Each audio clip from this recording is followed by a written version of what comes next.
नमस्कार, मैं हूं रमेश भट्ट। मिडिल ईस्ट में ईरान और इजरायल के बीच युद्ध आज चौथे दिन में प्रवेश कर चुका है। इन सब के बीच अमेरिकी राष्ट्रपति डोनाल्ड ट्रंप का बयान आया है कि इजरायल और ईरान को बातचीत के जरिए मसलों को सुलझाना चाहिए और उनके बीच में बातचीत हो सकती है। अब सवाल यह है, अगर बातचीत होगी तो उसकी शर्तें क्या होंगी। दूसरा सवाल यह है, अगर बातचीत होती है तो कौन से देश की महत्वपूर्ण भूमिका होने जा रही है।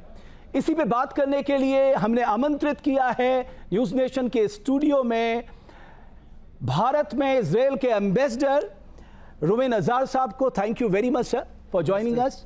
और मेरे सहयोगी मधुरेन भी इस चर्चा में मेरे साथ शामिल होंगे, जो विदेशी मामले देखते हैं, डिफेंस एक्सपर्ट हैं, और उनसे रुवेन अजार साहब से हम जानने की कोशिश करेंगे कि आखिर कैसे ये जो पूरा चल रहा है मिडिल ईस्ट में, इसको डीएस्केलेट किया जा सकता है।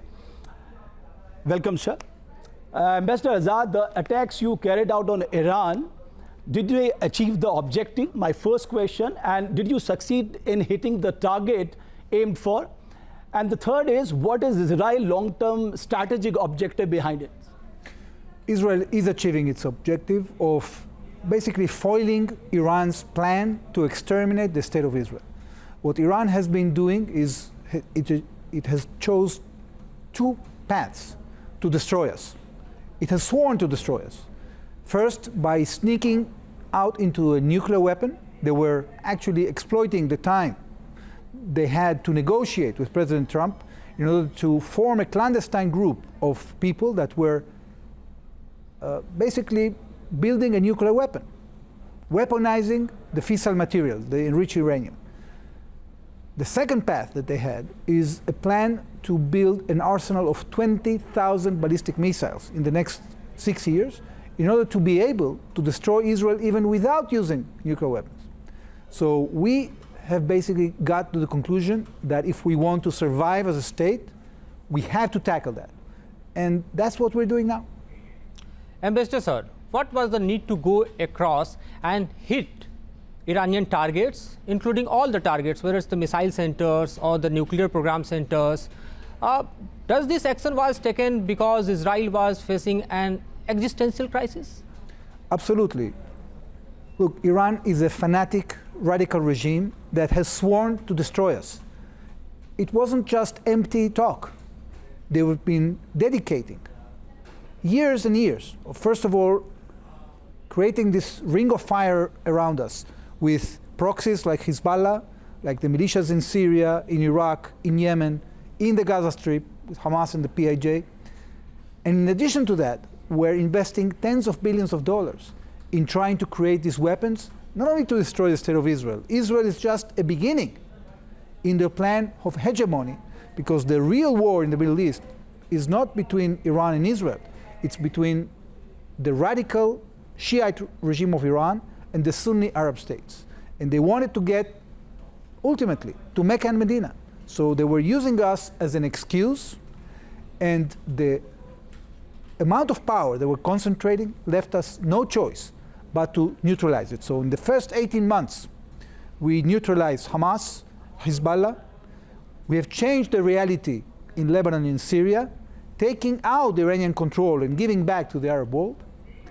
And now we are directly tackling the threat from within Iran.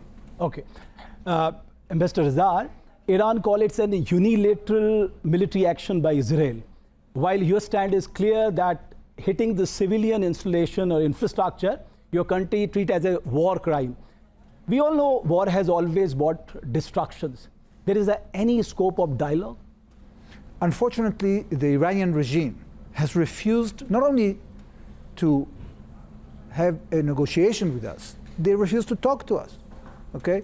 They have one goal. They just want to destroy us. So the only language that they know is the language of violence and aggression. Israel is targeting only military targets, targets that are destined to degrade the capability of Iran to continue its campaign of aggression against us. But at the same time, the Iranians are firing hundreds of ballistic missiles on our cities. Fortunately, thanks to our multi-layered system of air defense, we've been able to save a lot of lives, but unfortunately, already 23 Israeli civilians have been killed since this operation started. Sir, we are closely following this war, and extensively we are looking at the use of the arms like you see ballistic missiles, even in intercontinental missile. But so far the statement of PM Netanyahu is concerned. In his address, he has never addressed the Iranian Supreme Leader Ayatollah Khamenei. Rather, he is connecting with the people of Iran. Does your government wishes to pursue the policy of regime change? What our government wants to do is to defend Israel and to neutralize military threats. Of course, that we are having a dialogue with the Iranian people because the people of Iran has been friendly towards the Jewish people for many years, for millennia, and we have nothing against them. So we hope that the Iranian people will be free, but we are not having a policy of regime change because we do not have the resources, frankly, to invest in changing the political landscape of any country in our region. We are concentrated as a democracy in building our own economy, our own capability, our own defense forces, and we are determined to defend ourselves, especially from those who would like to annihilate us. Ambassador Azhar, your defense minister has said that Iran still has faced the worst. So what could be the worst then? What could be what? Worst. The worst case scenario, you mean? Yeah. Absolutely. Well, look, we have prepared ourselves for many worst case scenarios because our sense was that once Iran starts firing this barrage of ballistic missiles, the entire home front in Israel will be exposed. And therefore, we have invested billions of dollars in a system of missile defense. We are trying to sophisticate it. We have learned a lot of lessons since the 7th of October and since Hezbollah has been firing at Israel. And we are implementing those lessons in order to minimize casualties in Israel. For us, the worst case scenario is a situation in which Iran will achieve nuclear weapons, will create an arsenal of nuclear weapons, and under the umbrella of this arsenal, they will renew their campaign to exterminate our state.